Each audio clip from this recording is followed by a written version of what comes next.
A finales del siglo XVIII, y a pesar de los esfuerzos centralizadores de los Borbones, España se hallaba aún prácticamente dividida en distintas regiones que contaban con su administración y legislación particulares.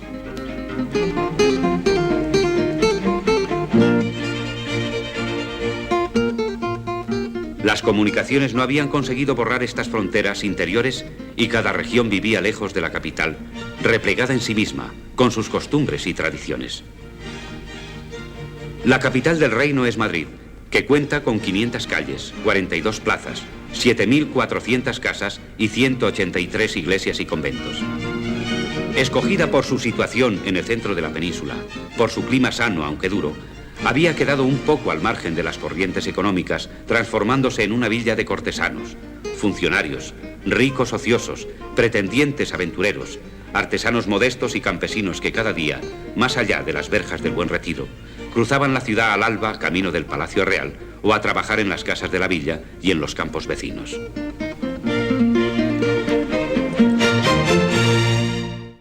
Por estos años en que un siglo agoniza y nace otro, se realiza un esfuerzo para modernizar la corte. Es el conde de Aranda, ministro de Carlos III, quien lleva a cabo tal tarea. Se alzan fuentes monumentales, se crea un observatorio y un jardín botánico, y se limpia y urbaniza el Paseo del Prado, plantando árboles y haciendo surgir magníficas fuentes como las de Neptuno, Apolo y Cibeles.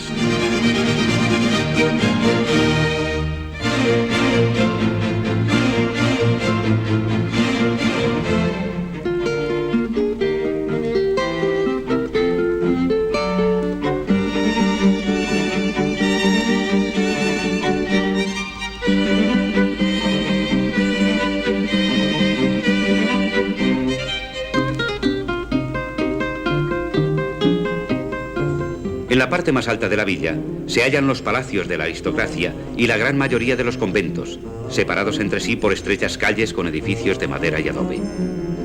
Los barrios del Rastro, Lavapiés y Maravillas, vecinos al río, son famosos por sus praderas que corren junto al Manzanares, lugar favorito de citas, bailes y meriendas, en las que se mezclan aristócratas y majos, menestrales y toreros, gente de todo rango, que desde la caída de la tarde animan sus riberas hasta ya avanzada la madrugada.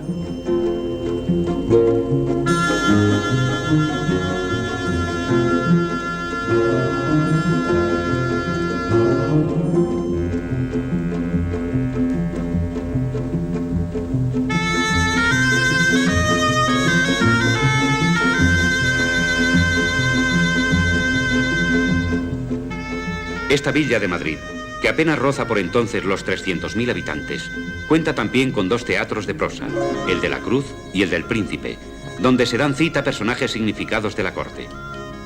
Hay también cafés de toreros como el del Ángel, o la Botillería de Canosa y la Fonda de San Sebastián, donde se citan los ingenios de la villa, y otros de menos fuste, llenos durante el día por una nube de recién llegados a la busca de empleo, un trabajo o un puesto cualquiera. Entre todos destacan principalmente los majos, gente de vida alegre, y los que aspiran al servicio doméstico, trabajo que ocupa a cerca de 200.000 personas, en su mayor parte en casa de familias importantes, un poco porque en ellas se mantiene la tradición de una servidumbre numerosa y un poco también porque nadie prescinde de un servidor criado en la familia.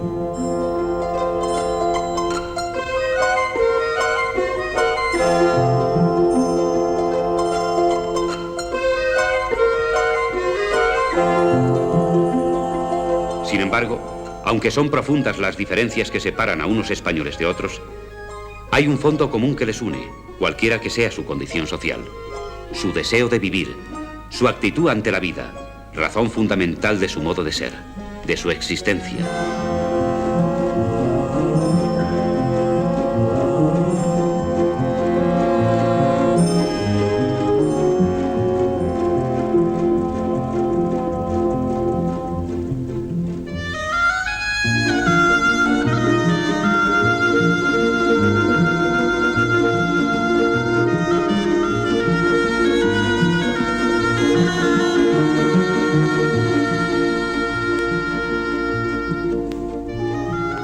octubre de 1788, a la muerte de su padre Carlos III, comenzaba a reinar Carlos IV, manteniendo en la Secretaría de Estado al conde de Floridablanca. Los primeros decretos de su gabinete fueron oportunos y recibieron la aclamación general. Se disponía en ellos la baja en el precio del pan, supliéndose la diferencia a costa del erario real. Tales decretos hicieron popular al nuevo gobierno, sobre todo entre las clases humildes del campo, que sumaban por entonces 6 millones de españoles. Aunque de una región a otra sus caracteres variasen, puede decirse que la mitad de estos campesinos eran pequeños propietarios o granjeros, en tanto que la otra mitad trabajaba a jornal los campos. Tan orgullosos como pobres, constituían la espina dorsal de la nación, mas desgraciadamente la ignorancia y la rutina les hacían repudiar cualquier innovación, no aceptando sino aquello que sus abuelos habían consagrado con el uso.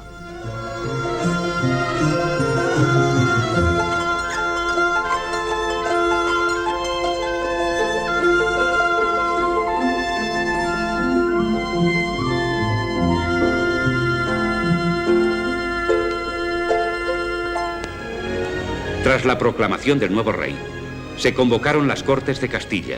El pretexto era la jura del primogénito como príncipe de Asturias. Pero Floridablanca aprovechó la ocasión para preparar reformas importantes y abolir el auto acordado por Felipe V, excluyendo a las hembras de la sucesión a la corona.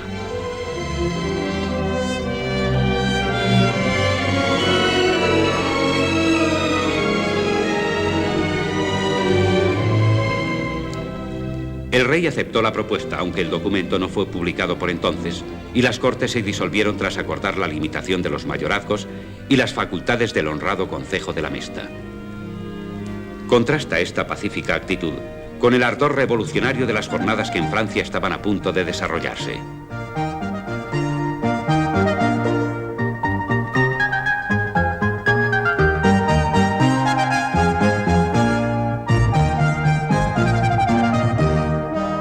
Luis XVI, de sangre borbónica y sajona como Carlos IV, había comenzado su reinado con reformas que le habían hecho popular.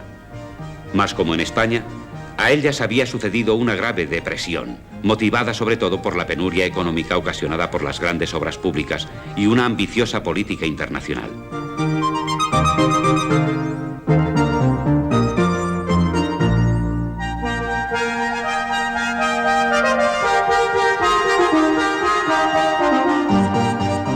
Ya su padre, en los últimos años de reinado, estuvo a punto de declarar la bancarrota y en 1789 la deuda pública ascendía a 4.500 millones. Como remedio supremo, el rey accedió a la convocatoria de los Estados Generales en Versalles. El tercero de ellos, al serle cerradas las puertas del lugar de reuniones, las lleva a cabo en el vecino juego de pelota, jurando no separarse hasta lograr una constitución. El día 6 de octubre una multitud penetraba en el Palacio de Versalles por una puerta mal guardada. Un guardia de corps la quiso rechazar haciendo fuego y un hombre cayó muerto en el patio. Los guardias fueron arrollados y obligados a hacerse fuertes. Patios y escaleras fueron invadidos. Muchos guardias perecieron y sus cabezas fueron colocadas en las puntas de las picas.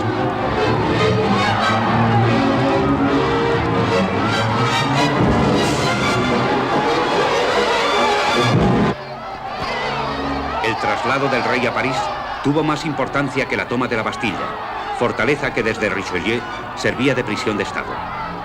Ahora el monarca y la asamblea se hallaban en poder del pueblo de París y la revolución iniciaba su camino.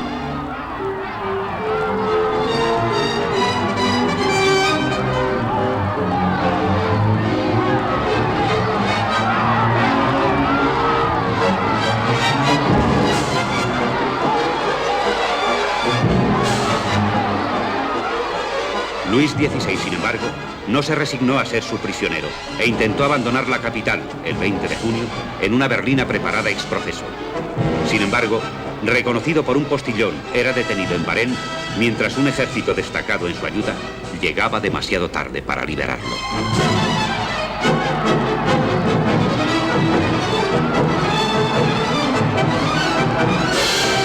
Por entonces irrumpe en la historia de España Manuel Godoy y Álvarez de Faria.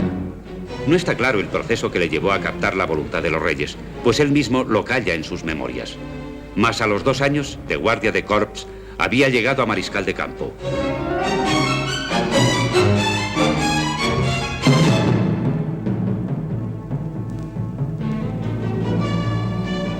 Un mes más tarde el rey le hace donación de la dehesa de Alcudia con el título de Grande de España. Ni tan inteligente como los reyes suponían, ni tan necio como sus enemigos le juzgaban, Godoy gobernó como los antiguos validos.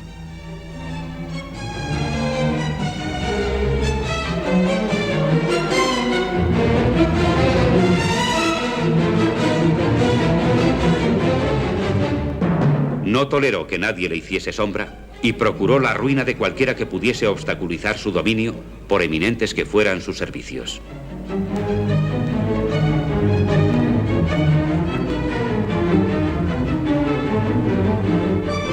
El más grave problema que se presentaba al nuevo secretario de Estado era el avance arrollador de la Revolución Francesa.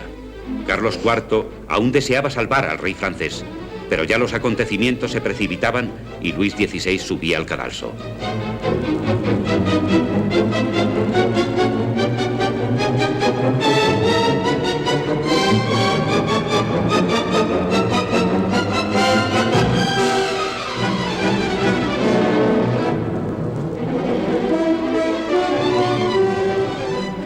Francia, fundándose en las gestiones realizadas por España para salvar a su monarca, declaraba la guerra, acabando por enfrentarse finalmente a toda Europa. Fue una lucha entre pueblos que deseaban imponerse mutuamente una ideología y un sistema totalmente antagónicos. De un lado las monarquías europeas, del otro el sentido expansivo de la Revolución Francesa.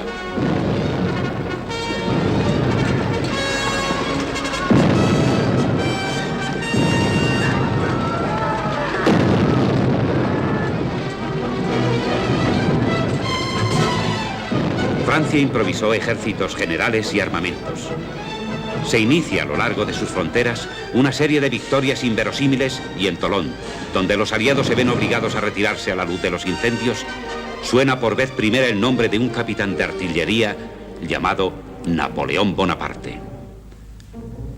El fracaso de la guerra contra Francia enfrentará a Godoy con el conde de Aranda. Aún se combatía en la península cuando ya se firmaba la paz de Basilea, y más tarde el Tratado de San Ildefonso, que establecía una alianza ofensiva y defensiva entre Francia y España. El tratado traía como consecuencia inmediata la guerra contra Gran Bretaña, que habría de resultar funesta para España.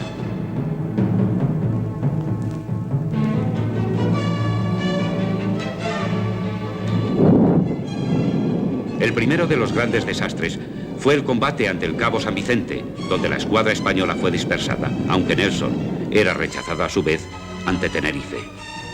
Cae Godoy y le sustituyen Jovellanos y Francisco de Saavedra, que intentan la reforma de la hacienda pública, el fomento de la economía y la reforma de la enseñanza, principalmente en las universidades, dando más importancia a las ciencias exactas y naturales y escogiendo a la de Salamanca como modelo para los demás centros.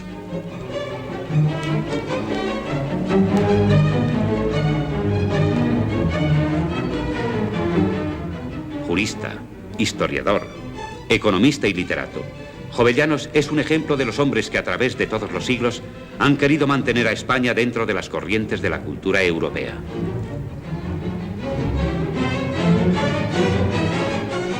La vuelta imprevista de Godoy pone fin a sus proyectos. Napoleón continúa presionando para que la Corte de Madrid decida enviar tropas contra Portugal, cuyos puertos continúan abiertos a los barcos británicos, y finalmente, el 16 de mayo de 1801, empiezan las operaciones bélicas. 2 días más tarde la campaña está terminada porque las tropas españolas no encuentran resistencia, y además Inglaterra ha abandonado a Portugal. Godoy consigue así sus primeros laureles militares en la llamada Guerra de las Naranjas, por las que sus soldados traen de Yelves. Mas en el mismo instante en que se dispone a firmar el Tratado de Paz, llegan de París noticias de que Napoleón impone penosas condiciones. La mayor parte de Portugal deberá ser ocupada militarmente. Bonaparte no desea aliados, sino vasallos.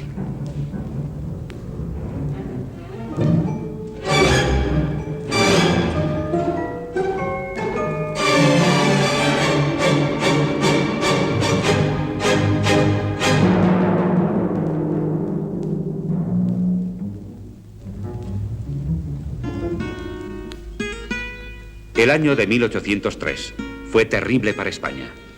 Las lluvias pertinaces impidieron la siembra y el hambre dominó toda la península.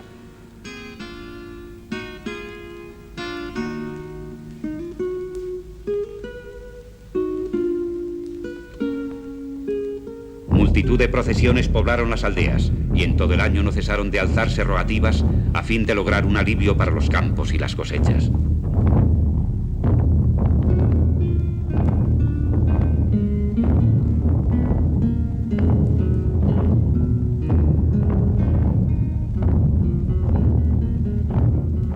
La peste se extendió por Andalucía y Levante y por si fuera poco de nuevo la guerra amenazaba. El rey y su ministro Godoy, último representante del despotismo ilustrado, hicieron lo humanamente posible para mejorar la situación de los más perjudicados, ayudados por las comunidades religiosas que facilitaron para la lucha contra tanta calamidad importantes recursos.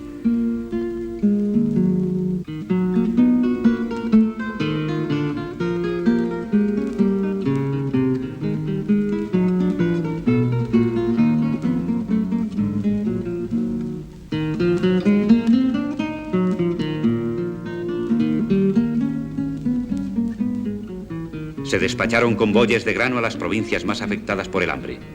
Pero la dificultad de las comunicaciones, unida a la desorganización acarreada por las pasadas contiendas, hacía que los alimentos llegaran con considerable retraso. La ignorancia de los campesinos impedía a su vez una política sanitaria adecuada, y por mucho que desde la corte los ministros se afanaran, enfermedades y epidemias hicieron más estragos que las guerras anteriores. Iglesias y ermitas quedaron abiertas día y noche y los fieles acudían a ellas para implorar del cielo el remedio que nadie parecía capaz de alcanzar. Por todo el año las imágenes vieron en torno multitud de fieles en villas y aldeas, lo mismo que en Madrid, en la ermita de su santo más popular, San Antonio de la Florida.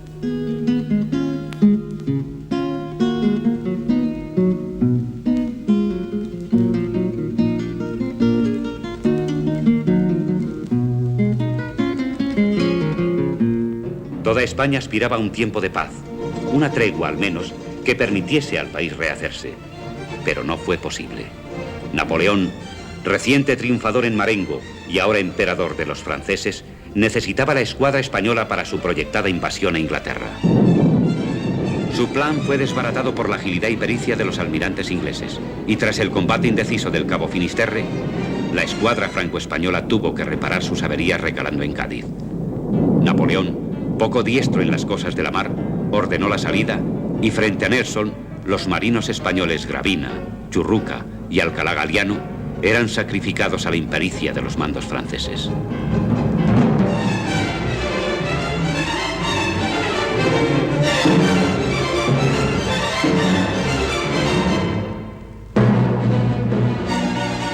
La escuadra aliada dejó así la bahía de Cádiz y a la mañana siguiente forzaba la salida hacia el lugar de la batalla. Conscientes de lo arriesgado de su acción, los marinos españoles y Gravina en particular intentaron convencer al almirante francés de lo descabellado de su plan de batalla. Pero al no ser escuchados, se aprestaron a cumplir con su deber, aun sabiendo que ello suponía una muerte cierta.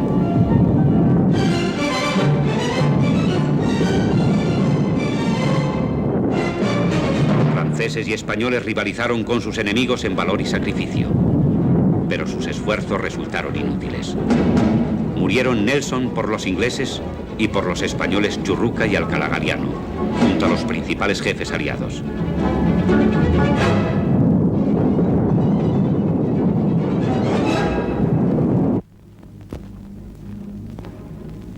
En octubre de 1807, el ejército francés pasaba el Bidasoa y ocupaba Irún. No se ofreció resistencia, pues el pueblo pensaba que el objetivo de Napoleón era derribar a Godoy, a quien todos culpaban de los males del país. Solo una persona podía hacerle frente: el príncipe de Asturias, futuro Fernando VII. Mas sus actividades en contra del valido eran finalmente descubiertas. Perdonado por la reina, prosiguió la corte sus días de caza y recreo en San Ildefonso, en tanto las tropas francesas continuaban entrando en España con el pretexto de invadir Portugal.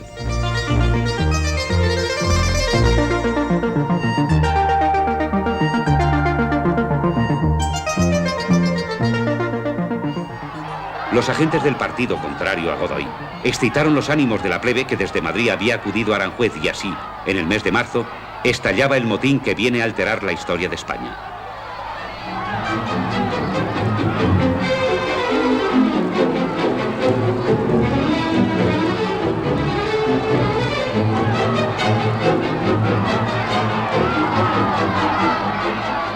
El palacio de Godoy fue asaltado por las turbas y el rey tuvo que publicar un decreto destituyendo al marido, que buscó refugio en las guardillas de su casa.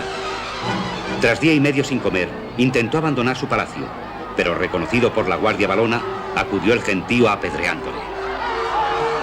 Es llevado a rastras hasta el palacio del príncipe con una capa vieja sobre los hombros y el tricornio hundido a fuerza de golpes.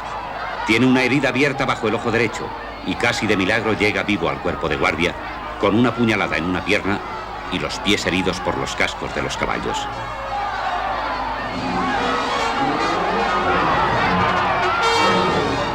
A poco el príncipe Fernando recibía de manos de su padre un manifiesto en el que Carlos IV declaraba haber resuelto tras madura reflexión abdicar en favor de su hijo, siendo su voluntad que el príncipe fuese reconocido como señor natural de sus reinos y estados.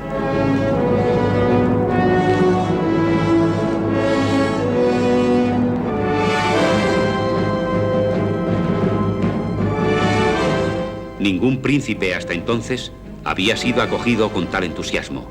Ninguno tampoco comenzaba su reinado en tan terribles circunstancias. El 24 de mayo hacía su entrada en Madrid. Mas si el nuevo rey era dueño del corazón de los españoles, no lo era de España, ni aún de la misma villa y corte que le aclamaba.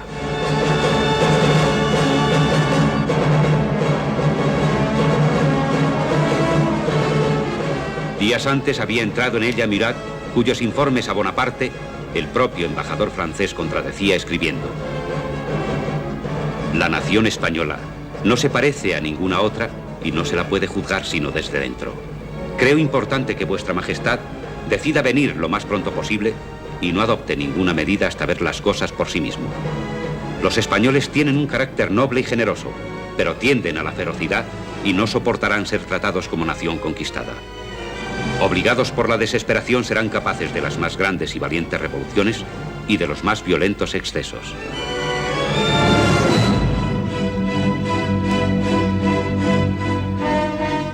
La ambición y la soberbia hicieron que Napoleón desoyese estas palabras y escuchase con más agrado la visión optimista de Murat cuando aseguraba: Señor, con nuestros cañones y nuestras tropas respondo de todo.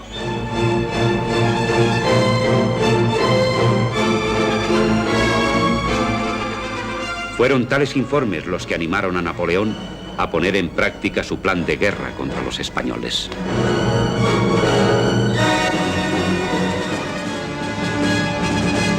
El plan de Napoleón para destronar a los Borbones en España e imponer en el trono a su hermano José consistía en atraer con toda clase de engaños a los diversos miembros de la familia real española hasta algún lugar al otro lado de la frontera para allí obligarles a resignar en él sus poderes.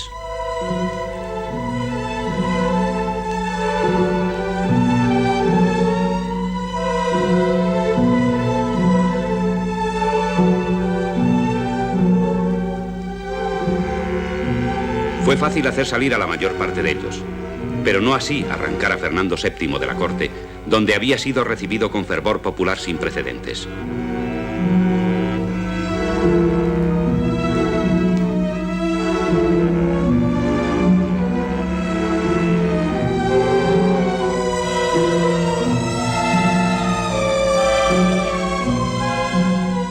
El pretexto para hacerle abandonar Madrid fue una supuesta venida de Napoleón a la corte española para arreglar los asuntos de la corona tras haber declarado Carlos IV nula su abdicación de Aranjuez.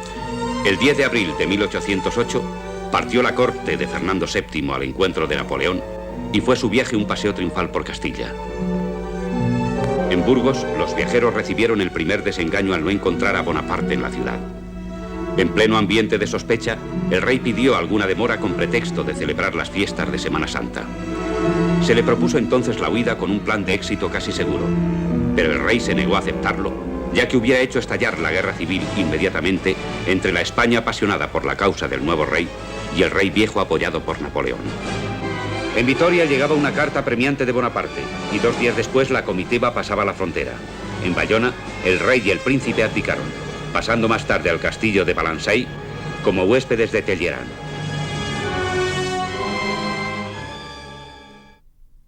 Pero ya, días antes, los acontecimientos se precipitaban en España.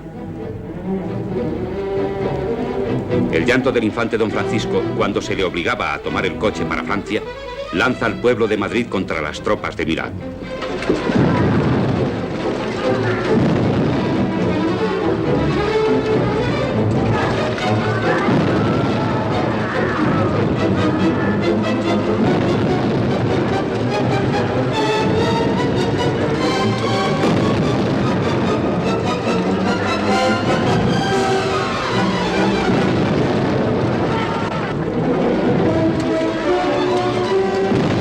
El núcleo principal de la resistencia fue el Parque de Monteleón.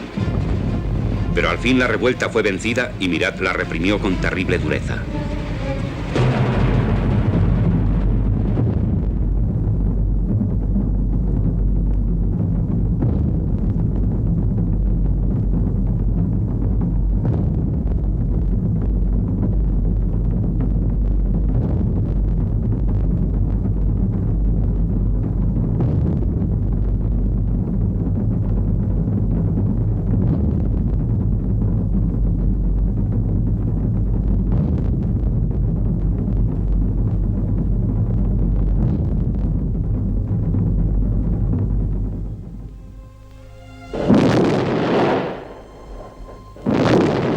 El motín tuvo, sin embargo, trascendencia histórica. El mismo 2 de mayo, los dos alcaldes de Móstoles firmaban su famoso pregón declarando la guerra a los franceses. En tanto, los pelotones de ejecución llenaban 18 carros de cadáveres en las inmediaciones del Paseo del Prado.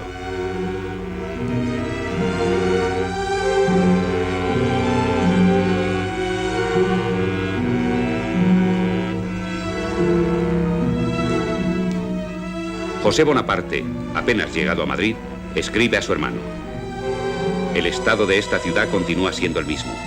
Tengo por enemigo a una nación de 12 millones de habitantes, bravos y exasperados hasta el extremo.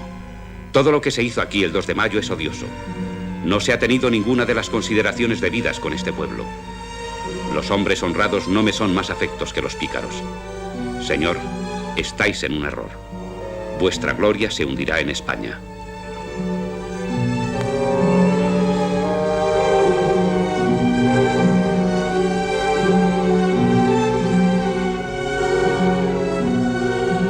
Los triunfos de Napoleón y la política de su hermano en España plantean el problema de los afrancesados, es decir, de los que en cierta medida colaboran con los franceses.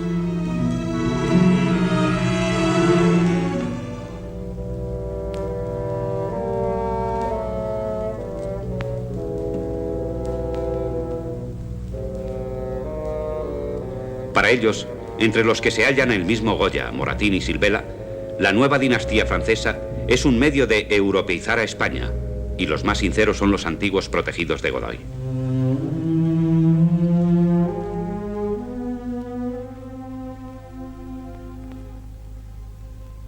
Las operaciones militares de ocupación continúan mientras tanto. Los ejércitos franceses alcanzan ya la suma de 160.000 hombres y 20.000 caballos. Son soldados bien equipados y acostumbrados a vencer, al mando de los mejores generales del imperio.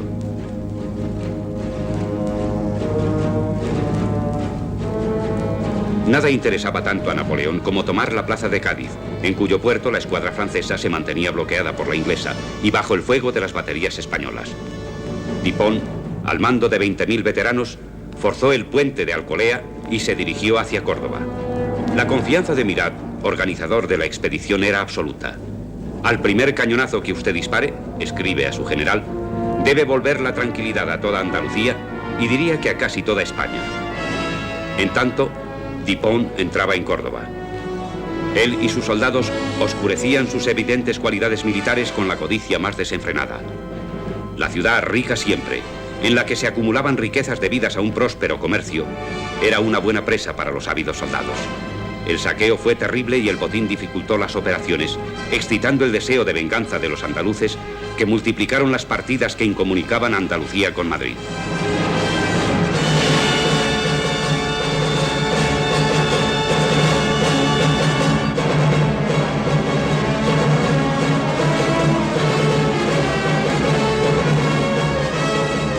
Ante la hostilidad general del campo andaluz, Dipón y sus tropas abandonaron Córdoba y se establecieron en Andújar a mediados de junio. Aquí también se reprodujeron las violencias y saqueos, secuela inevitable ya del paso de los ejércitos franceses y que a la larga vendría a resultarles fatal.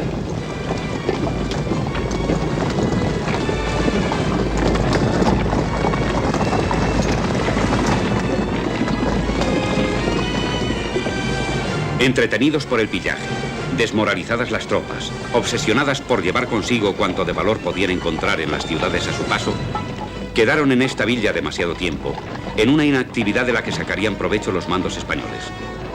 Estos eran el general Castaños, jefe del ejército de la Junta Suprema de Sevilla, el mariscal de campo Coupigny y el teniente general Reding, suizo al servicio de España.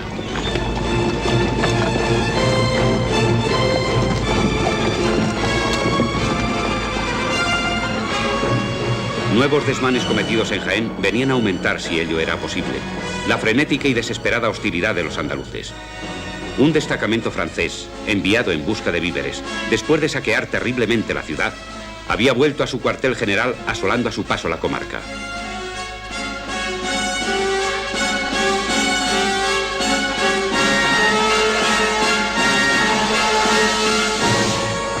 De Jaén se contaban historias en las que la realidad se unía a la fantasía avivada por el odio. Se hablaba de mujeres y niños degollados, de frailes y enfermos muertos en los mismos hospitales.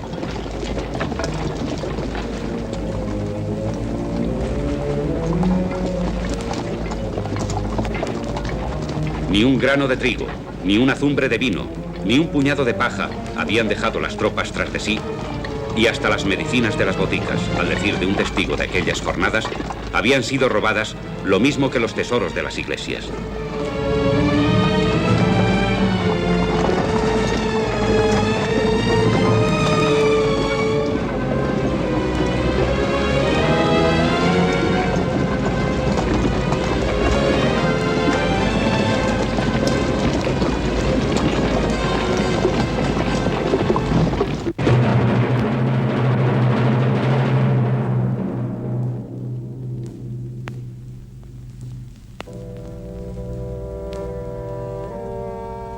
Diversas circunstancias contribuyeron a la derrota de los ejércitos franceses en estos campos de Bailén. El embarazo del copioso botín, la excelente estrategia de los mandos españoles y, sobre todo, la colaboración del pueblo andaluz. A ello se unió el terrible calor de julio y el hecho de que los suizos, a las órdenes de Dipón, se pasaran al lado de sus compatriotas en las filas de Castaños. De este modo, bajo el sol riguroso de Andalucía, Dipón y Bedel, con sus 20.000 veteranos, tuvieron que rendirse después de largas negociaciones. El ejército español tuvo que dedicarse a la difícil tarea de defender a los franceses desarmados de las iras populares.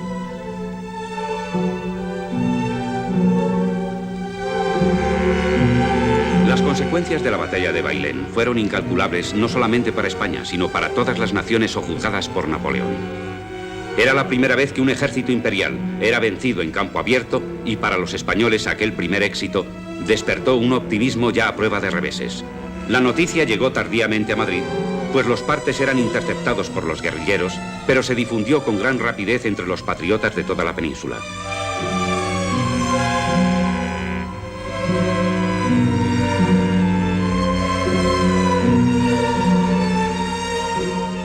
Cuando en París se conoció la capitulación de Bailén y la convención de Cintra, así como la creación de una junta central en la península a la que el Consejo de Castilla había prestado juramento, Napoleón decidió venir en persona a España.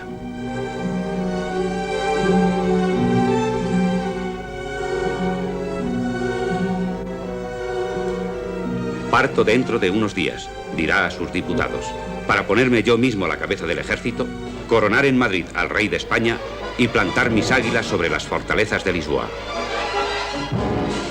Alcanzó fácilmente Burgos camino de la capital de España, y mientras parte del ejército cruza el Guadarrama por el Alto del León, el mismo emperador, al frente de 40.000 hombres, forzaba el paso de Somosierra.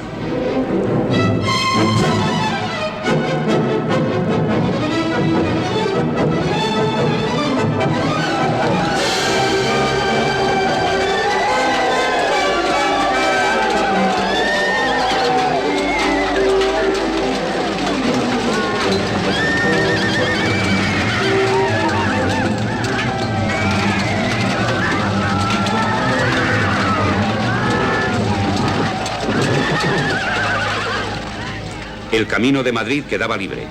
La capital apenas defendida hizo un conato de defensa anárquica y desesperada, y a poco se firma la paz que entregaba por segunda vez la ciudad a Bonaparte. Napoleón se alojó en Chamartín, en la quinta del Duque del Infantado. Una mañana del mes de diciembre, acompañado de su hermano y de un séquito numeroso, entró en Madrid dirigiéndose a Palacio. Mas el emperador, tan vanidoso de su fama y de la expectación que despertaba en las multitudes, se vio defraudado. Cruzó la villa, diría un testigo, sin que nadie demostrase curiosidad por conocer a un hombre tan extraordinario.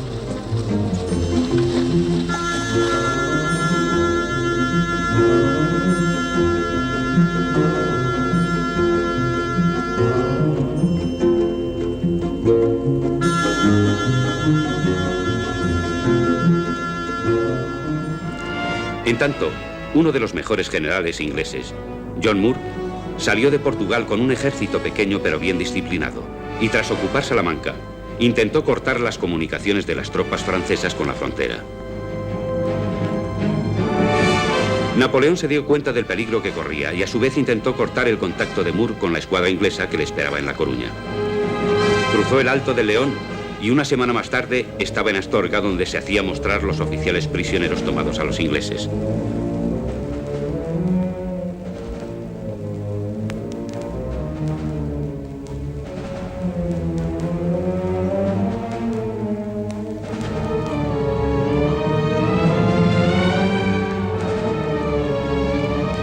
Mas las adversas noticias recibidas de Francia le obligaron a suspender la persecución de Moore, que moriría en La Coruña frente a los mariscales Soult y Ney, defendiendo el reembarque de sus tropas. Napoleón, días más tarde, cruzaba de nuevo la frontera abandonando España. La guerra de la independencia habría de durar 6 años. Dejando aparte la batalla de Bailén, la mayor aportación española a la lucha contra Napoleón son las guerrillas. Este tipo de guerra de pequeños grupos de paisanos, con los que colaboraban hasta las mujeres de las aldeas, está en perfecto acuerdo con el temperamento anárquico y la capacidad de valor y resistencia de los españoles.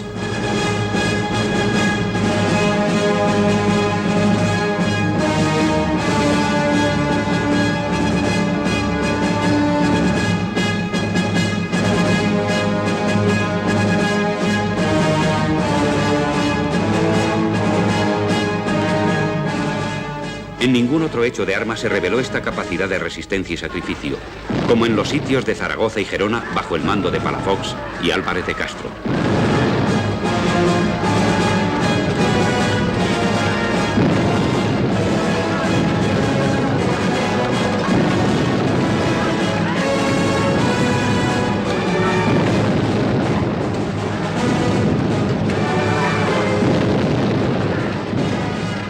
Ante los muros de Zaragoza fueron desfilando los mejores generales del imperio. Al fin se decidió el asalto tras un bombardeo asolador. Fue preciso ganar casa por casa y calle por calle, con pérdidas enormes entre los atacantes y los defensores. Agustina de Aragón llegará a convertirse en símbolo del heroísmo español en estos sitios que, en lo que a Zaragoza se refiere, concluyeron con una capitulación honrosa, tras la cual la guarnición debería salir con todos los honores.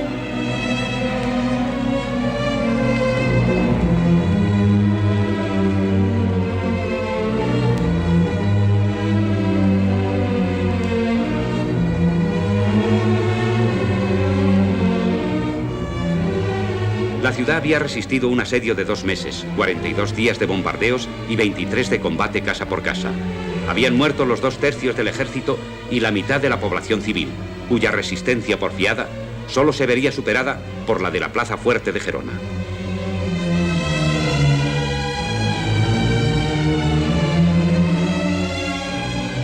Nuevos contingentes de tropas recibidos por los franceses llevan a sus ejércitos otra vez por el camino de Jaén y Sevilla.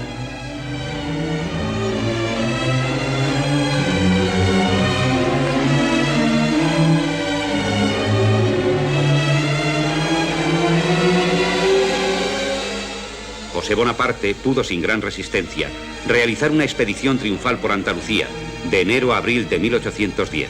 Mas, como siempre, la detención excesiva de su séquito en Sevilla fue aprovechada hábilmente por los generales españoles para convertir a Cádiz en plaza inexpugnable con la colaboración de la escuadra inglesa. La ciudad se convierte en capital de la España libre y en ella se realizará una revolución política de gran trascendencia para el porvenir de España al convocarse las Cortes. El 10 de septiembre de 1810, los 104 diputados llegados a Cádiz se reúnen en un pequeño teatro de la isla de León.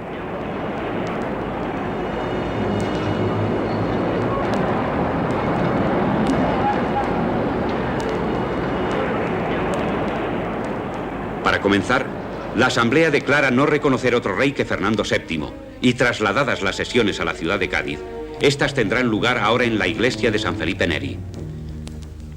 Todos los diputados son patriotas y ansían la expulsión de los franceses, pero desde los primeros días se dividen en liberales y moderados.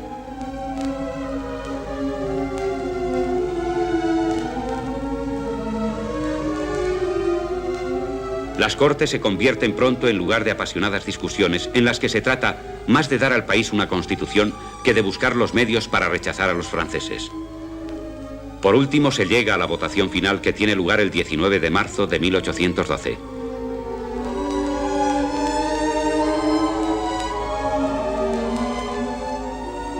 La Constitución, que tanta sangre haría correr más tarde, es un arreglo de compromiso entre las viejas tradiciones españolas y los principios proclamados por la Revolución Francesa. Cuando el embajador inglés la conoce, escribe a su gobierno: las Cortes han hecho la Constitución como un pintor sus cuadros, buscando antes que nada satisfacer a todos. En marzo de 1813, el rey José deja definitivamente Madrid camino de Francia. Ante Vitoria se da la batalla decisiva en la que las tropas de Napoleón son derrotadas definitivamente.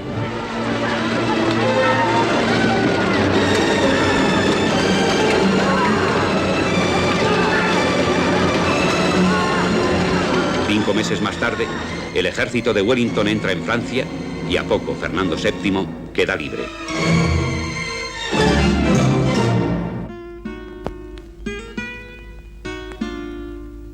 Con la expulsión de las tropas francesas que aún quedaban en España, la guerra de la independencia había terminado. Los últimos soldados de Napoleón dejaban tras sí un país en ruinas, empobrecido, donde una parte notable de la población vivirá de la misericordia de los conventos. Son los años en que la peste viene a sumarse una vez más a tanto desastre como la guerra trae consigo.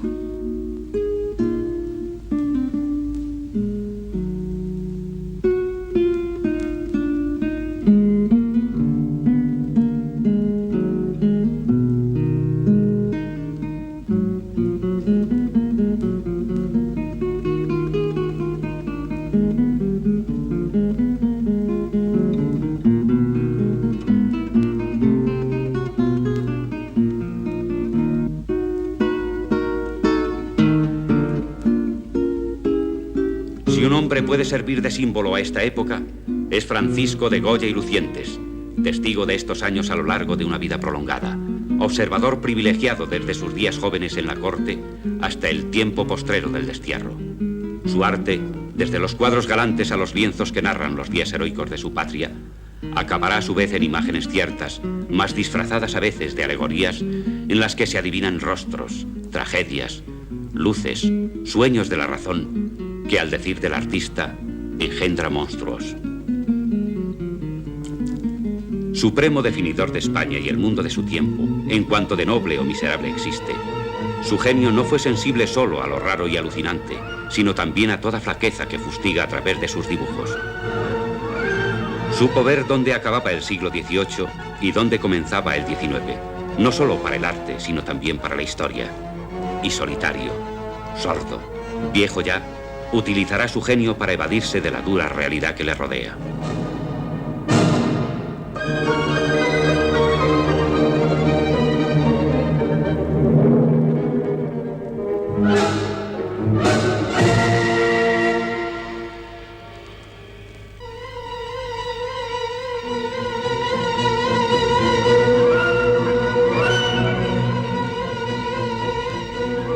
Día tras día, irá dejando en las paredes de su última morada, junto al río, la huella de sus visiones y recuerdos que en sus últimos años llenan ahora sus horas vacías. Las jornadas alegres junto al Manzanares se borraron definitivamente. Ahora surgen en su lugar conspiradores, Cantos desesperados, fúnebres aquelarres como heraldos funestos de los males que se ciernen sobre España, de las guerras civiles que azotarán el país en un plazo inminente.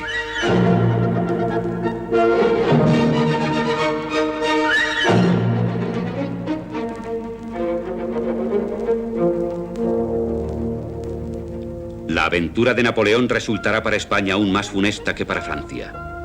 Su invasión, aparte de los horrores de la guerra, traerá consigo la división irreductible de las dos Españas y la debilidad del poder público ante los partidos. Sobre el país destruido que pronto perderá sus colonias, se cernirá durante muchos años el oscuro presagio por Goya anticipado, el coloso del miedo.